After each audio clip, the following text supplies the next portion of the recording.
Hi viewers, welcome to Telugu wallet. మహిళలు ఆర్థికంగా నిలదొక్కునేలా స్వయం ఉపాధి కల్పించేందుకు పలు రకాల పథకాలు అందిస్తోంది కేంద్రం. అయితే ఈ ఏడాది వార్షిక బడ్జెట్ ప్రవేశపెట్టిన సందర్భంగా మరో కొత్త పథకాన్ని తీసుకొచ్చింది. అదే నమో డ్రోన్ దీదీ. తాజాగా ఈ పథకంపై కీలక అప్డేట్ ఇచ్చింది కేంద్రం. ఈ పథకానికి సంబంధించిన ఆపరేటింగ్ మార్గదర్శకాలను కూడా విడుదల చేసేసింది.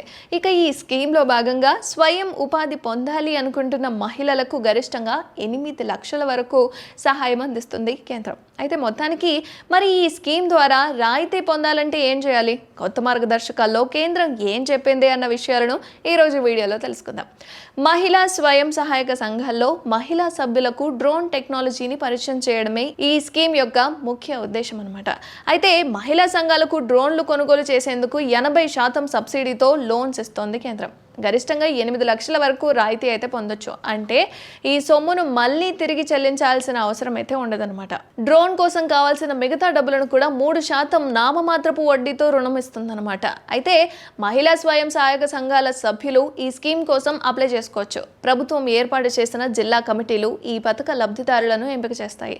అయితే ఇందుకోసం రిజిస్ట్రేషన్ నెంబర్, అలాగే Aadhaar card, bank account, mobile number వంటి వివరాలను కూడా డ్రోన్ దీదీ జిల్లా కమిటీలకైతే అందించాలన్నమాట. అండ్ తర్వాత వారు అర్హతలను బట్టి వాళ్ళు ఎవరైతే అర్హులు ఉన్నారో వాళ్ళను ఎంపిక చేసుకుంటారు. ఆన్లైన్ ద్వారా వెబ్సైట్లో యూజర్ లాగిన్ ద్వారా మీ స్వయం సహాయక సంఘానికి సంబంధించి నమోదు చేసుకోవాలి. ఆ తర్వాత మీకు సంబంధించిన డీటెయిల్స్ అన్నీ ఇచ్చిన తర్వాత అప్లై చేసుకోవాలి. అంతే. ఎవరైతే ఇప్పుడు వ్యాపారాన్ని చేయాలి అనుకుంటున్నారో ఈ దీదీ స్కీమ్కి అప్లై చేసుకొని వ్యాపారం మొదలు పెట్టేయండి.